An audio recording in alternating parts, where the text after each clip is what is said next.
Welcome back to the Toon podcast. It's the Southern Hemisphere's biggest and best Newcastle United podcast. I'm joined tonight by Dan from the Melbourne Chelsea Supporters Club, and we've got a big preview coming up tonight on the game on Monday morning or Tuesday morning our time, Monday night UK time. It's a big game at Stamford Bridge. Dan, how are you? First of all, how was tonight treating you? Yeah, real well, mate. Thanks for inviting us on to have a chat, and we'll see how we go. But I'm having a better night than probably we are having a season, shall we say? That's exactly right. Yeah, got a glass of wine on the go, so quite good. Yeah, I think we both need a few drinks to get through both of our team seasons this year. Probably you more so than us in terms of what we've gone through. But before we get going, just another reminder for everybody who's watching us on YouTube: give us a like, give us a subscribe. We love the support. The feedback's always great. We love interacting with our viewers and subscribers. So any feedback is welcome. So keep hitting that like and subscribe button. It really helps us out. So Dan, obviously I can tell by the accent you're not an Aussie true blue like myself. So tell us a bit about yourself and your love and affiliation with the Chelsea Football Club. All right, I'll try and keep it relatively short. I've actually been here. Well, I've been away from the UK 33 years, something like that, and I've been living in Melbourne since about 96 full time sort of thing. So a fair chunk of time. But my association with Chelsea goes back to the late 70s, 76, 77. I think 77 was my first season going there. I went with my stepdad, who I call my dad. He introduced me to the team, and I went with him and his dad. I was lucky enough to be a season ticket holder. Some might say unlucky because they were pretty dire days, 77 through to the early 80s with results, but there was a lot of passion there. So that's where my sort of my roots in Chelsea come from. Kept going to see them. Went stood in the Shed End for quite a few years, and then ended up travelling. So I don't get to see many games now, but that's where I go. That's how I'm involved with it. I'm involved with the Melbourne Chelsea Supporters Club. I'm a bit of a nerd in reading a lot of history about the club and all the rest of it, as much as lots of people carry on that we haven't got any history. We've got an awful lot of history. We would have been the first club in the European Cup if the FA had let us in 1956, but they didn't. So we didn't enter the then very fledgling what became the Champions League. So, but yeah, that's the sort of short version. Too many shirts, too much money wasted on memorabilia, books, and God knows what else. I take my dad when I'm back. I try to take dad to games when we can, or I try and get tickets. Or my brother. So so that's basically it. Fantastic. So yeah, look, Chelsea have been in my lifetime. Obviously, I'm 31 years old. So in my lifetime, Chelsea's been sort of in and around the top 4 or 6. Obviously, recently there's been a bit of a change, and I'm not sure if it's been since the ownership change. Maybe that was the straw that broke the camel's back. But there has been obviously a fair few issues in the last few years at Chelsea. What do you put down the main sort of cause of your demise, essentially, in terms of being not even a top 4, top 6 team at the moment? Yeah, demise might be. That's a strong word. Yeah, a little bit understating. We're not dead yet, sort of thing. It's like the Monty Python sketch with "Bring Out Your Dead." We're not dead. We're not dead yet. I think when the sanctions came in, when the Ukrainian sanctions on Roman came in, that kind of changed an awful lot. It made it hard for us. We couldn't, there was no transfers, all the rest of it, and Frank was the manager then, and he brought a lot of kids in, and we probably, we punched above our weight a bit that season, but we'd kind of. The whole landscape of the Premier League had changed a lot at that stage. There was a lot more money. Man City had finally figured out what it was doing with the money. I think you guys were just beginning to get the sniffs from the Saudis around you guys, and also what the earnings of the other clubs. So a lot of the middle clubs were suddenly the money was being sort of proportionally spread out quite well. So a lot of the middling, what would be considered the middling clubs, had a lot more finance behind them. But I think we saw a generational team kind of get old together and not necessarily be circulated the best way. I mean, obviously we brought in Hazard, we had Pedro, Fabregas, and all that were phenomenal and produced, under Conte a fancy, a league-winning team. But then after that, it kind of, I don't know whether it was a malaise or we weren't sure what was going on. But the real knife in the back, or the real sort of straw that broke that camel's back, was the four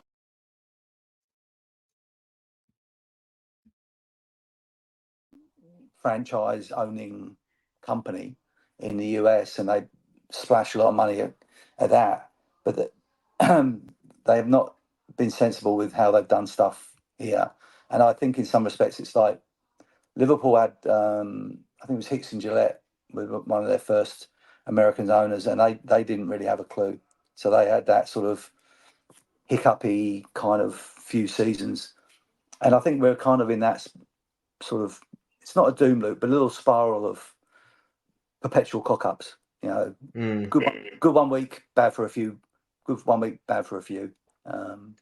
So mid-table might be us for a couple of years, I think. But there's some DNA built into the club now from the previous sort of 20 years that I can't see not returning eventually. So, do you as supporters, as obviously opposition supporters, we look in to Chelsea and see the money you're spending, and we see sort of it looks like there's no cohesion in terms of who's buying the players, then the manager, then the overall board. What do you make of the big money spendings on Mudryk, the big money spending on Caicedo? Is part of the problem being that you got people picking the players who aren't sort of in line with what the coach wants? Yeah, they change the coach every 5 minutes, which probably doesn't. Well, that doesn't help. Yep. And I don't think they've been very smart in who they've appointed as coach either. And again, it's not like you've got some phenomenal coaches out there. Sometimes you've got to take a punt on some of these coaches that look like they're going to be fantastic and they work out, and sometimes they don't. But I think that what they've chosen, I think Potter was a mistake. I don't think he's a particularly bad coach, but I think it was a massive step up. As for the players, I think it's almost, to me, you guys looking outside must be going on, what the heck's going on. Us inside the stadium or inside the Chelsea bubble are probably even more confused in some respects, because there seems to be a scattergun approach to what they're purchasing, almost like they've gone into a store with all the bright shiny things and they've just seen the brightest shiny thing, or what seems to be. I mean, I understand that it's an incredibly young squad, so I think they're looking at this as a long term. These players will come good eventually, but the Premier League doesn't work that way. It's not forgiving enough to give you, let's throw a pitch full of 21-year-olds together and give them 5 years to mature, because you'll be out of the league, within 2 or 3 potentially, God forbid. But I think a lot of it might be whoever's giving them the advice, because ultimately there's a bunch of people behind them either doing analytics or doing, looking at, these players were. I mean, some of them are on like 5 or 6 year, 7 or 8 year contracts. So the money monetized over that period is still huge by human mind terms, or everybody watching this terms. But some of the player contracts, they're kind of regular money. But I think the biggest issue is they've not hit the ground running like we can't. The price tag merits. When you've got $200 million central midfield players and they're not doing the numbers, you kind of go, well, what did we buy? Like Yeah. did we buy a Ferrari with a Morris Minor engine in it? Did we, what's the drama? I mean, and I actually, I've said to a mate of mine, I reckon Enzo will come good. Casado, I'm still, the jury's out. And then, you watch them some weeks and it's the other way around. But that's my gut feel. But I think that it's easy to go. Was it Burley? Todd Burley is, like he's just a fool. He's just got the money, and he's just, he's got the magic novelty check thing and the magic novelty pen, and he's just signing them willy nilly. And that's kind of how it looks like, and that's how we see it. But there's got to be, there has behind the scenes. You never know what's going on there. Newcastle had Mike Ashley doing random shit for decades. Let's not bring up his name again. Yeah. Sorry, but and I know plenty of Newcastle mates of mine who we got no idea what he's doing. We just go along and hope whatever happens on the pitch happens on the pitch. So we but is there anger? Is there anger at the ownership? So in terms of, I mean, in the stadium, outside the stadium, is pressure? Obviously, we're on the outside here in Australia as well, but is pressure being put on the ownership, and a sort of a questions being asked of that? Because it does seem so haphazard that you've spent 200 million, like you said, on two central midfielders, and it just seems like a recipe for disaster if they don't hit the ground running, which obviously they haven't hit the ground running week in, week out, and then all of a sudden you got a $200 million problem on your bench if they don't work out.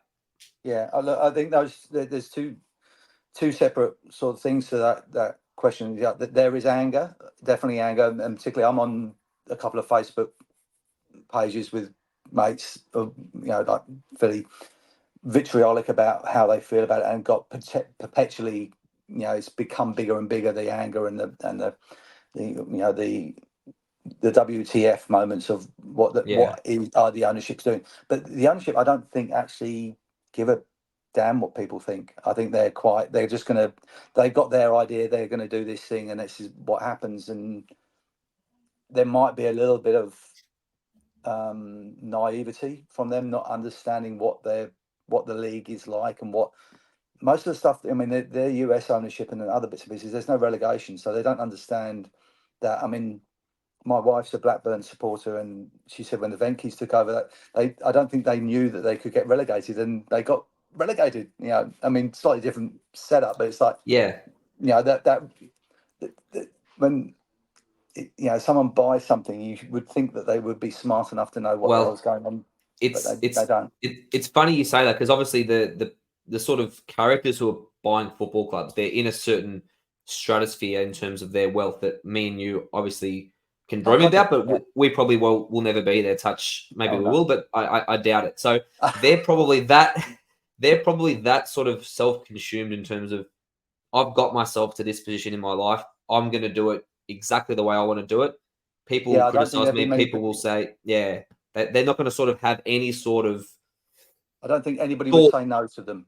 Yeah, they're not used to anyone saying no. They're not used to things not working out. Really, they assume if I spend the most money at something, that's going to get me the best result. That's probably in their eyes, as US owners who don't understand football. Football's not, you don't just buy the best players and everything works out. You have to make sure they mesh as a team. It suits your style. There's a lot of considerations, and like I said, think they've done some classic mistakes. Like Kepa, for all his faults, was let go just before the season started. He done pre-season, played the games, all the rest of it, and then they, Madrid lost their keeper, our former number one. And they came in, and I think the US guys just looked at it. We can get this large wage off our books, and then it's okay. We now need to find a goalkeeper. It's like like it's, and that's the bit where you go, okay, the Americans don't know about the football, and I said about they don't know about relegation. I mean, we're being a little bit, we're being a bit judgmental, but it's like there's some of the decisions they make it seem like they don't know what they're doing. They might be, like you say, they work in a different stratosphere, different level, whatever it is. They might be used to not being told, the harsh realities of certain things. I mean, there's plenty of people out there that don't listen to sage advice, at whatever level. But I think there is a degree of that, of going, well, we need to get. It's almost like they've got a sort of a consultancy, like a Price Waterhouse consultancy coming in Yeah. pre-season and went, okay, who do we need to get off their books? And it didn't matter who or where they were positionally No, or what their experience was. They just went, it was a okay, number. they're earning this much, and we can Yeah. get rid of them to Madrid. Off he goes. Well, we don't have a goalkeeper. Well, we'll stick the left back in goal and see how we go. And it seemed a bit like that. I mean, we've all played Sunday league. Well, not we all, but a lot of us have played Sunday league football. Yeah. And you rock up on a Sunday, and half the people are still half cut from being at the pub. Yep. Someone's turned up with a curry takeaway that he fell asleep in the night before, and he's the one that ends up in goal because no one wants to be near him. So, Well, it's a bit weird, to say the least. Sorry, it is. Yeah, no, it is very strange. And when you talk about them sort of seeing that number, it reminds us, unfortunately, of our previous ownership. And the only thing that he saw was that number, and whether he made a profit or whether he didn't make a profit. He didn't care about anything else. Obviously, it's different on your level. You guys are actually spending money compared to we weren't spending money. But it's the same thing. They're looking at football as if football is numbers and it's not footballers. And that's where you can get really in trouble, when you're purely making decisions based on a number, whether it's wages, whether it's transfer fee, age, whatever it is.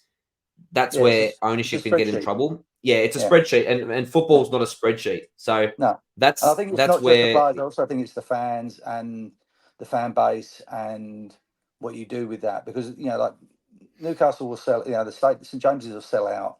Stamford Bridge will sell out. Granted, there's we've got the new era of football where you got the like we'll now go back and see a game, so we'll be classed as tourist supporters. Yeah. Sort of thing. But that's the thing. There's the money through the TV is going to outweigh any financial money they can make from game day, I reckon. But the new owners, or the new breed of owners that are coming through, that very few of them seem to get the fact that there's the reason why these clubs are worth what they were worth is because there's a historical, and I'm going to sound like a complete tool here, historical DNA of the club. There's bits that go back for us to the 1970 FA Cup team that won with Ozzy and Charlie Kirk and John Hollins and all those boys, Eddie McCready, and then even the dark days when I started to see it, when Eddie McCready had the young lads that he was bringing through as a manager, Ray Wilkins, who went on to Man United, obviously, and all the rest of it, because we had to sell him because we were broke. But that history sort of builds through, and granted, even realistically, the last 20 years is probably it's our biggest successful period. There's a lot of supporters that wouldn't know the older history, but even that 20 years of Drogba, Terry, Czech, blah blah blah blah blah, all the way through that Hazard, Fabregas, and all that. These owners don't seem to understand that it's the players and the connection with the club and the bricks and mortar of the stadium and the supporters that means something. That's the lifeblood of the club. That's what they bought, and they don't. It doesn't matter how much you splash your cash. Doesn't matter how much you buy. If these players, and they could be great players. We had really good players come through. Just hasn't worked, and that happens in every club. They buy the latest and greatest, or they figure out this guy's going to be really great for them, and it just doesn't work out because the coach isn't right, or they don't settle, or their family doesn't settle, or whatever it is. But at the moment, it just seems that they've thrown a bunch of kids in, not really with a thought of how these players are going to fit together, even in positionally speaking. We've got a shed load of wingers, no real goalkeeper. Petrovic I like, but the goalkeeper thing was an issue. The defence is a bit haphazard. Doesn't help with the injuries of Reece and Chile in the last number of weeks. In the last most of this season. And again, we were talking before we started. No real centre forward. Yeah. Sort of. So pretty important. They kind of bought a bunch of players with no idea of where to put them on the pitch, and you can do that in a fantasy football league. Yeah, exactly.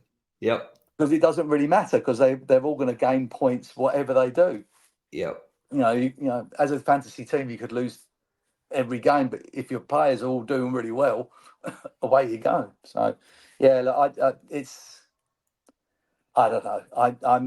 I'm this season. I'm so much at a loss with it. I've got great friends online that I talk to about this, and if we was in the same room talking together, we'd probably end up just banging our heads against the wall to the point of that we were unconscious during the conversation, because that would make more sense out of it all. Sorry, but yeah, That's exactly how. I've not seen a season like it.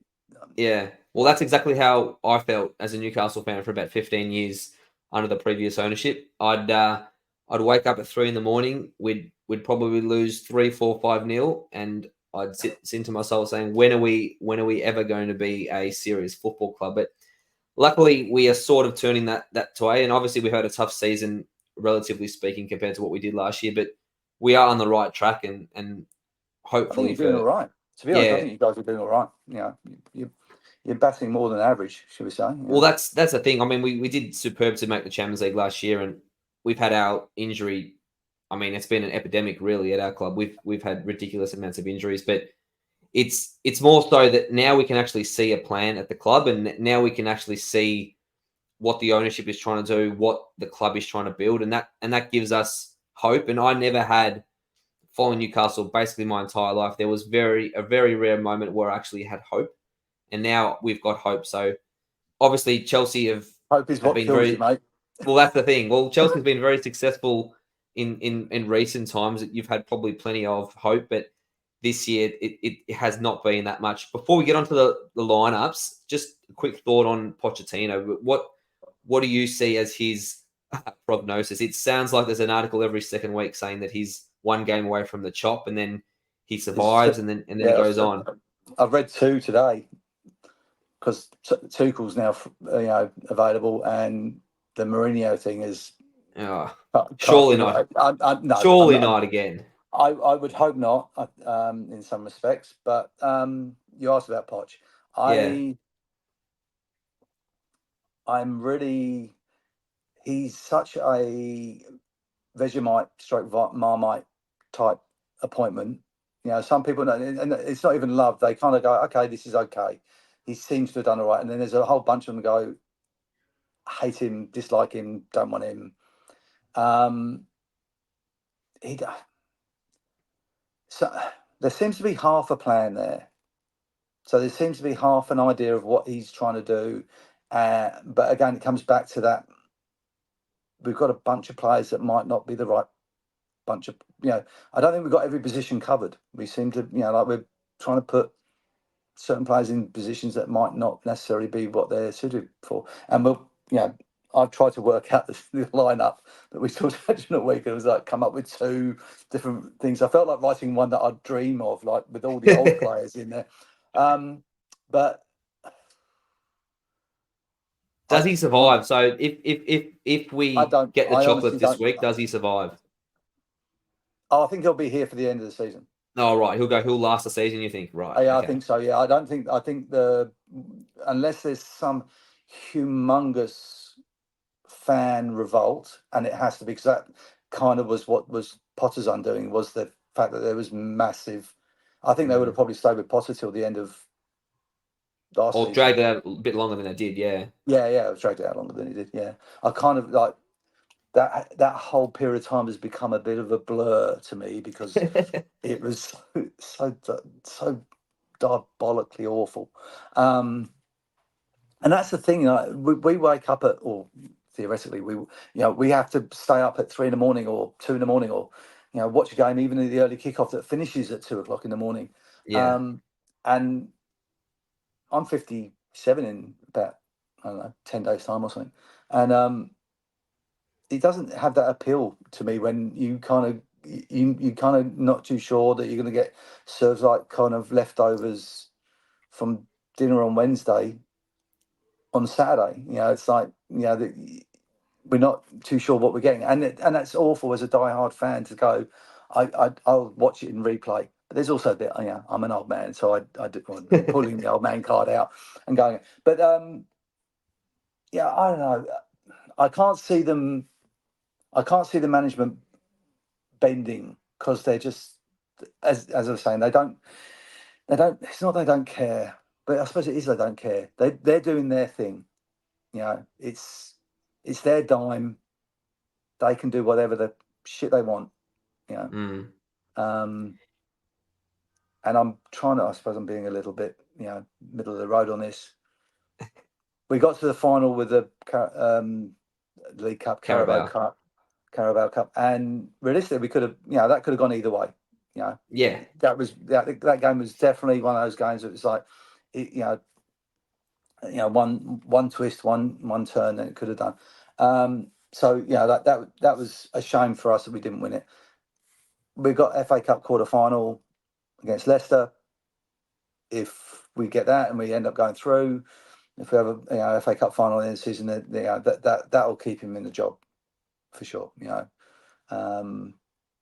If we lose against you guys, maybe, but I can't see it because middle of the table, realistically, with Sheffield and Burnley are kind of down already. Yeah. We're safe. Mid-table mediocrity, I think they call it. Yeah. That I was about to say exactly the same thing. We're in that average zone. So yeah. Right. Yeah, so we anyway, I got you to no, all good. I got you to pick a liner. Who knows how this is going to go, but take us through what you think, or this is one of your lineups. What you think it's going to look like? Well, yeah, it was this or a flat back four, and it does depend on whether Silva's going to be fit or not, because I know he's been, he had a training injury and stuff like that. But I was actually thinking in some respects to, you guys you've got fairly flying. Well, mind you, Trippier's out now, isn't he? So you might not be. Yeah. So that might change a little bit, but I think with Gusto and Chile being able to move up and down the wings a little bit more open and move forward, I think Gusto's has been phenomenal the last few games, and he works really well. And even Palmer dropping a little bit deep off Jackson, or enabling Jackson to go a little bit wider. That would work well. Colwell seems to now be coming into himself a bit on that left side of the back three, and also making sure that we keep that. When we go into defence, we go to a back five. We go into two centre halves, Silva sweeping. So it's almost like a traditional back four with an old school sweeper. Like Milan did in the 80s sort of thing. And then when we move forward, then they've got the three, because it's kind of easy to do that. So Caldwell won't be asked to go out as a left back. Chilwell will have to do the legs up and down the left hand side. Enzo and Casado will probably sit more as a double pivot, and Gallagher will probably sit in the hole in front of them, I hope, using his energy to sweep up anything that will come off their any sort of their backline mistakes or any of the transition football through that. So that's kind of my idea. Right. I know bugger all about football. In fact, I kicked lumps out of people for years and kicked a ball in the direction away from the goal I was defending. But I've watched lots of it, so I'm not going to pretend to be the master tactician. But that's kind of the so you've got Jackson and Palmer up front. So have they been playing more together? They can work. No, well, they can do, because it'll be more a case of, depending on what wing play we do, because Palmer can come in off the flank and so can Jackson.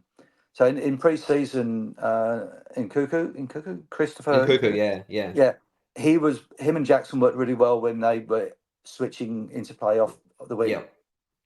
And I think if that injury didn't happen in that last game in America, it might have been a different start to the season for us. But that might work. I know Palmer's not an out-and-out winger, but with his creativity, he can drift in and out quite a lot. And even with the way, with Gusto, because Gusto's pushes forward a lot. That might work well, and Palmer dropping into the hole behind, a little bit of space behind him for any cutbacks on the edge of the box, that type of stuff. So, right. So that's what Dan's lineup is. So take that to the bank. That's going to be your lineup on my. It could be a complete come Monday night. It could be a complete load of bollocks. Well, for our sake, I remember the game at St James's Park where we got the better of you, and Thiago Silva looked like he was about 65 years old, and he couldn't move. He could not. Yeah, he could not move that day. So I'm hoping if he does play, he's in a similar vein of form. But his first game for us, I think, was the West Brom game, and we were actually, a bunch of us were down the pub. A big crowd of us were down the pub, and it was when he had those two clangers and they scored 2 goals. Yeah. And we went, oh my Lord, what have we got? What have you got? And then he became this absolute Rolls Royce, Mercedes, whatever you want to call it. Yeah, like this absolute, majestic, no effort type of player. At his best, obviously he was one of the best centre backs in the world. It's just obviously everyone gets old and everyone loses their pace. He's just obviously at that age where his best and worst is probably a little bit further apart. Together. Yeah, closer together. But when he does make mistakes, it looks even worse because he can't really recover from that anymore. Yeah, I mean, I'm gonna defend the defenders in the world here because I played at the back. It's like anything. If a centre forward makes a mistake, it doesn't result in a goal. Yeah, it just doesn't. It just results in the ball loss of possession. As a defender, if you get caught or if you slip or like you talked about, your goalkeeper slipped the other week against Bournemouth and you copped a goal. It's it's catastrophic. Yeah. So you have these things, but that's why my other lineup was not including him and having a traditional back four sort of thing. Well, not traditional, just a standard back four. But it will definitely depend on what what his fitness levels are and the rest of it. And I suppose it depends on what sort of, if you guys have got your guns out up front, then it's up to say and Corwell to put the big boy pants on and mark the players and let him sweep. And if it means that we play a back five, with the fullbacks in as well and an old school sweeper, then so be it. And we work it around that way. Yeah. So I'll bring you through what I think and the boys think is going to be our lineup on the weekend. Obviously, as you said before, Trippier is injured. He's confirmed to miss a couple of games for us, which is a shame for him because he's obviously a key part of our. For you. He's been phenomenal for you. He's a key part of our 11. He's our captain. He has the most assists, or one of the most assists in the Premier League. I think he's got 10 or 11 assists. Yeah. His set piece delivery is superb. So he is a big miss, but Tino, when he has stepped in this year for Trips, has been fantastic. So I think all the Newcastle fans are excited to see Tino start, especially against his former club, although he was only there as a youth player. But the lineup that I've gone for is Botman, Shah at the back, Tino at right back replacing Trippier, Dan Burn at left back, Joe Willock, Bruno Longstaff in the middle, and Isaac, Murphy, and Gordon up front. So that lineup for us is what we started with against last weekend, and it was Trippier the only change from that lineup. Yeah, the one sort of advantage, I'm not sure whether I call it advantage or risk that you guys might have is, again, his pace at the back. And if Silva does play, Isaac, if he's playing on his shoulder, is going to give him a torrid time. And obviously Anthony Gordon, you guys tried to sign him, I think, 12 months ago or 6 months before we did. Yeah, I didn't rate him for the money they were asking, but you guys have got a real tune out of him. So it's interesting because the money we spent 40, I think it was about 45 million last January, and he sort of didn't really hit the ground running. He was okay. He wasn't special, but this season he's been fantastic. He's probably been our best player this season. He's been fantastic, and he's been one of the few who's been able to play virtually every game. Most other players have had some sort of injury, but he's been fantastic. And I think his combination with Isaac up front, they sort of rotate from wing to up forward is quite dynamic. And I mean, the big thing for us last week was Joe Willock had only his second start of the season. He's been a massive miss for us because without him, our midfield's been a little bit sort of one-paced, and Joe Willock is the sort of player who can carry the ball. He's got fantastic athleticism, and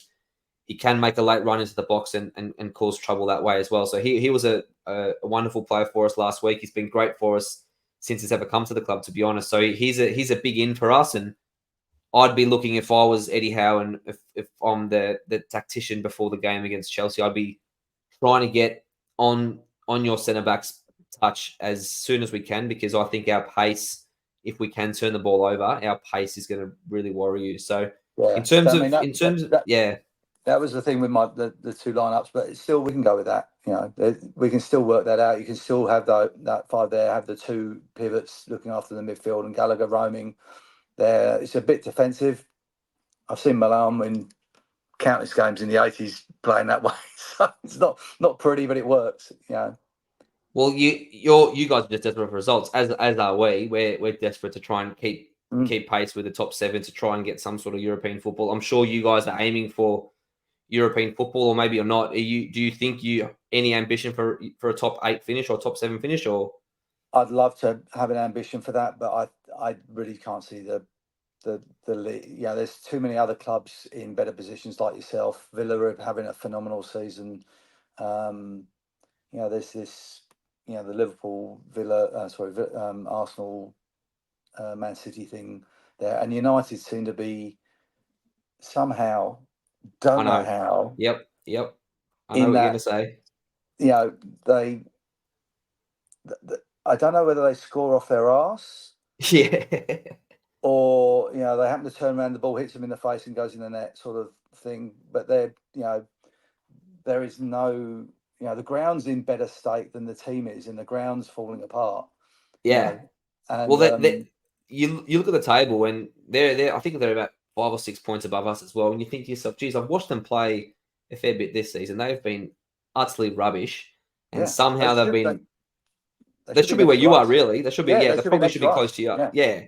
They've somehow been scrapping their results. I mean, it's good to somehow scrap results. That's obviously a positive as a team, but it is frustrating to see them ahead of us still, and they're still somehow picking results up. But in terms of, obviously, I don't mention him there because he hasn't been playing for us, and he's on loan from you guys, and he'll probably be a permanent signing. That's Lewis Hall. Mm-hmm. What's your thoughts on him? What was the sort of the general consensus from Chelsea fans when he was sort of sold or loaned out at the start of the season? Was it there was a bit of disappointment because we saw him play last season, and he came on and he gave like that sort of 120%, which is crap because you only give 100%. But that he embodied what what the player with. He tried incredibly hard, which it sounds like also damning with faint praise, but he did really well. He was a good squad player, still learning his trade. He's young. And you could see that there was potential there. Bishop, like Gilchrist has just sort of got into the squad for Chelsea, a proper fullback. Real sort of blood and guts player, gives a bit, gives what he wants. And he's not actually he's blood and guts. He's not really he's not blood and thunder type player, but he puts his heart and soul into the game. Few of the boys that went to see, had seen him in. Actually at the stadium said, look, he does drift out of the game, but he's young. It's Christ. I couldn't think of being that age and being, playing in front of 50 or 60,000 people. Yeah. I mean, granted, that's what they've been doing. Not, that's what they've been trained for since they were 8 or 9 or 10 or whatever it is. When they really joined the academy. But look, there was a little bit of disappointment. There was a little bit of a feel that he was. One of the academy players that might break through in a bit of a way. But then the way it all happened, it kind of felt because is his family in Newcastle? Yeah, He's him and his brother in Newcastle. But I think I'm not sure if it's his old man or his mum. Might be his old man. Yeah, I think. We're Newcastle fans. So he was he's obviously not a Geordie, but he was a Newcastle fan growing up. I'm not sure if that helped coming to Newcastle, but he hasn't really got. Think it kind of makes the transition. You kind of go, okay, well, like are we again? It's a young player who probably needs game time, loan time. And we've sent a few players out on loan that didn't get any game time, and then got sold.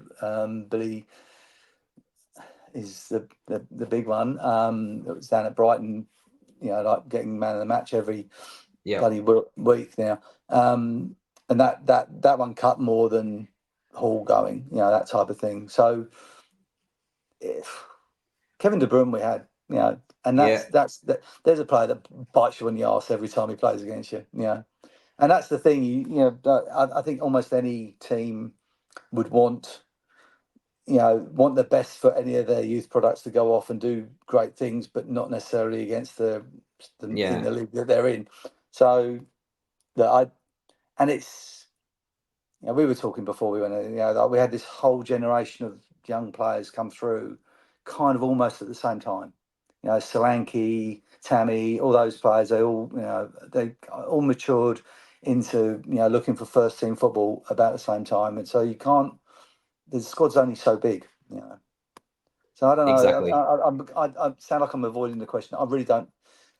It would have been lovely to keep him, but then again, if he goes on and has a good career and does his own thing, as opposed to maybe not getting the chances, particularly with the new ownership, buying all and sundry, so that a lot of the young lads don't. Like he might not have even got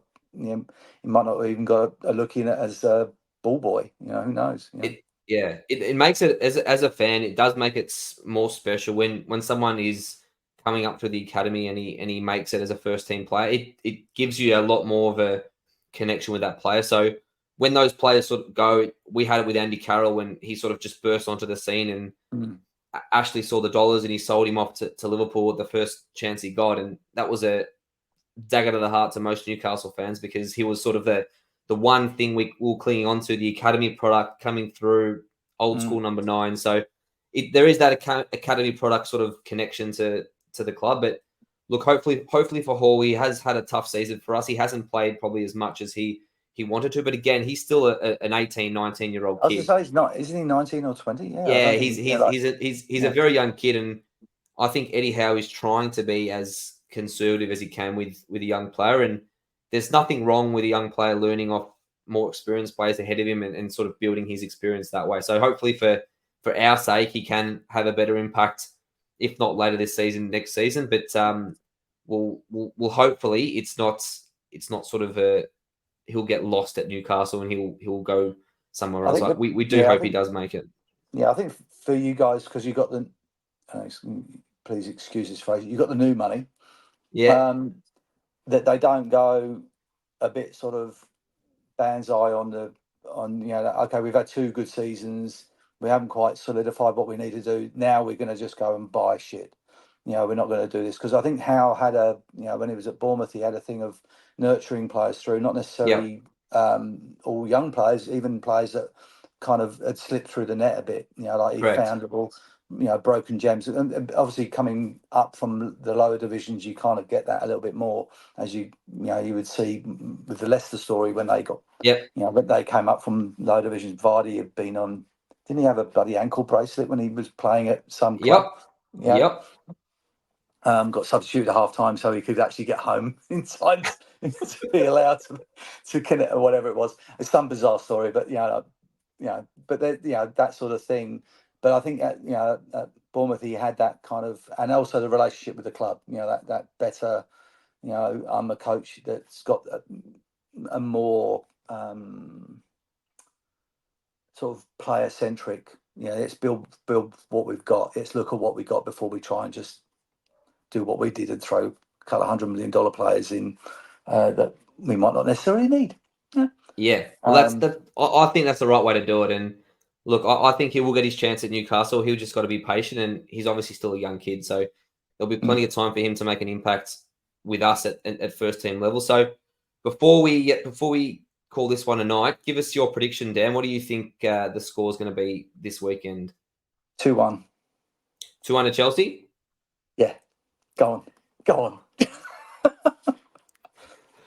It's interesting. It's one of those games. I mean, we're desperate for the points to keep in touch with the top 7. Chelsea away hasn't been a great sort of hunting ground for us. I don't think we've got many wins at the Bridge. I'm pretty sure the last win we've got was that Pappy Cisse. We were talking about it earlier. That Pappy Cisse. That one.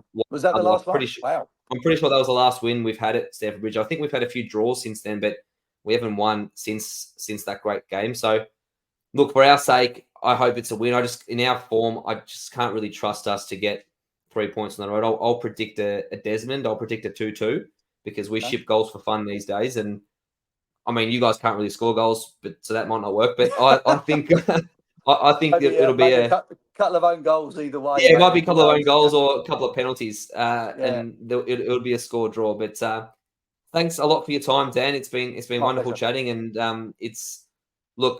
there's better times ahead, I think, for both clubs, and hopefully for my sake, it's a better time this weekend than your sake, and we can get the 3 points. But that'll do us tonight for the Toon Under podcast. It's been wonderful to have Dan with us, and if you like what we do, like I said, give us a like, give us a subscribe on YouTube, watch us on Spotify, or listen to us on Spotify, and all the support helps. So thanks, Dan, for joining us, and we'll catch you guys on the next one. Thanks, mate.